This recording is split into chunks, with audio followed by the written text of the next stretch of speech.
ताजा मामला शरीयतपुर के तिलोई का है, जहां कट्टरपंथियों की भीड़ ने एक दुकानदार खोकन दास पर धारदार हथियार से हमला कर दिया। उसके बाद पेट्रोल छिड़ककर उसे आग लगा दी। खोकन दास ने किसी तरह कट्टरपंथियों से खुद को छुड़ाकर तालाब में कूदकर अपनी जान बचाई। खोकन दास को गंभीर हालत में शरीयतपुर सदर अस्पताल में भर्ती कराया गया है। अस्पताल के डॉक्टर्स का कहना है कि खोकन दास की हालत अभी नाजुक है। बांग्लादेश में पिछले 15 दिनों में ये चौथा मामला है जब हिंदू को निशाना बनाया गया है। इससे पहले दीपू दास, अमृत मंडल और विजेंद्र विश्वास को भी मार दिया गया था।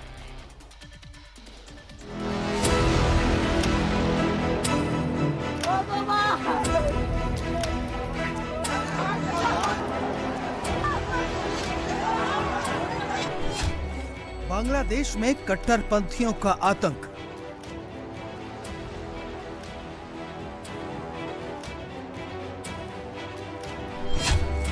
एक और हिंदू के साथ हुई बर्बरता।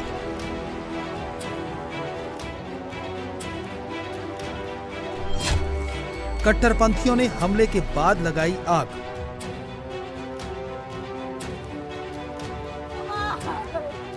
बांग्लादेश में अल्पसंख्यक हिंदुओं पर जुल्म थम नहीं रहे हैं।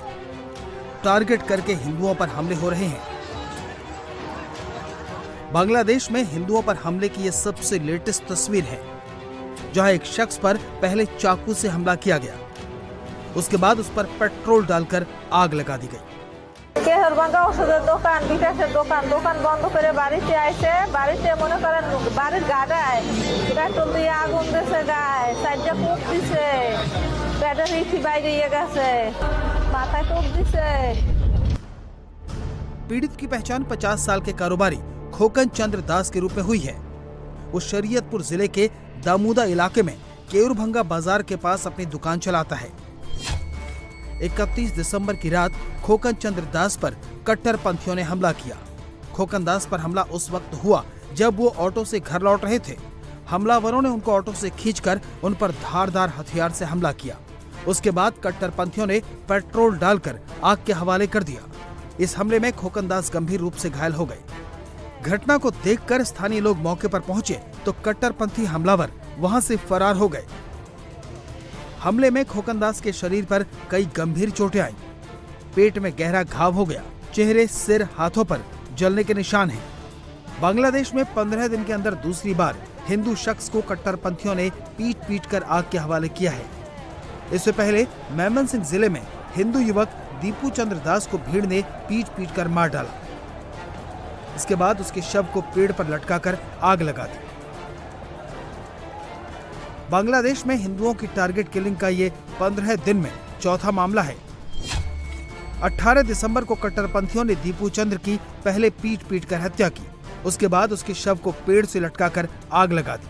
वहीं 24 दिसंबर को कट्टरपंथियों ने राजबाड़ी जिले के होसेनडांगा गांव में एक हिंदू युवक अमृत मंडल की पीट कर हत्या कर दी। 29 दिसंबर को मेमनसिंह जिले में एक कपड़ा फैक्ट्री के अंदर हिंदू कर्मचारी विजेंद्र विश्वास की गोली मारकर हत्या कर दी। इस्लामिक नेता उस्मान हादी की मौत के बाद बांग्लादेश में हिंदुओं के खिलाफ हिंसा के मामले भयावह होते जा रहे हैं। एक रिपोर्ट के मुताबिक जमाते इस्लामी और आईएसआई हिंदुओं की टारगेट किलिंग कर रही है। हत्याओं का अंजाम देने के लिए धर्म का इस्तेमाल किया जा रहा है। पुलिस हिंदुओं की हत्याओं की घटना को छिपाने के काम में लगी है। हिंदुओं पर होने वाले जुल्म को हादसा और निजी झगड़ा बताकर टाला जा रहा है।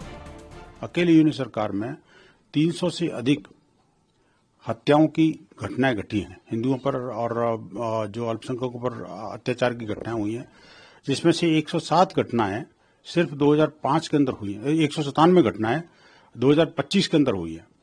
तो जिस प्रकार से वहां की स्थानीय पुलिस और शासन प्रशासन के लोग हिंदुओं को जो फंसाने का काम कर रहे हैं, एक तरह से कोई भी घटना घटी और उसके बाद हम तुरंत या तो उसको लिपापोती करके ये कह देते हैं आपसी रंजिश की घटना है, आपसी द्वेष की घटना है, आपसी लड़ाई झगड़े की घटना है, या फिर उसको जो है ना दूसरी तरह से उसको पर्दा डालने की कोशिश की जाती है, या उसको ऐसे फंसा दिया जाता है उस हिंदू को कि ये तो हिंदू है, अपने भारत का साथ देने वाला है, या इसने ईश निंदा की है।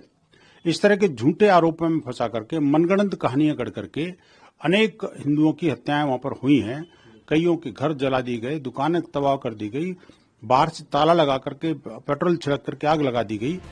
बांग्लादेश में मोहम्मद यूनुस के नेतृत्व वाली अंतरिम सरकार में हिंदू अल्पसंख्यकों के खिलाफ हिंसा के मामलों में अचानक तेजी आई है।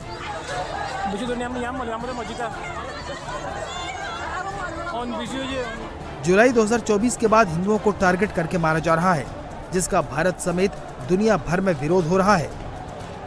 बांग्लादेश में जिस तरीके से निर्मम हत्याएं हिंदुओं की हो रही हैं, उनके घर जलाए जा रहे हैं, उनकी बहन बेटियों के साथ दुष्कर्म हो रहा है, 6-7 वर्ष की बच्ची को जिंदा जलाया जा रहा है, और उतने निर्मम हत्याओं को देखने के बाद भी सिर्फ वो चंदुदास ही नहीं जलाया गया, उसके बाद तमाम लोग मारे जा रहे हैं, किसी को गोली मार रहे हैं, किसी को मार मार के मार रहे हैं, किसी को घर से खींच के ले जा रहे हैं। ये सब हो रहा है बांग्लादेश में, और हिंदू मर रहा है बांग्लादेश में, और हम मौन पे मौन नहीं, हाथ पे हाथ नहीं रख सकते, हम मौन नहीं रह सकते। बांग्लादेश में 2024 में अंतरिम सरकार के आने के बाद से अल्पसंख्यकों के खिलाफ 2900 से ज्यादा हिंसक घटनाएं हुई हैं। साल 2025 में अब तक बांग्लादेश में हुई हिंसा में 184 लोग अपनी जान गंवा चुके हैं।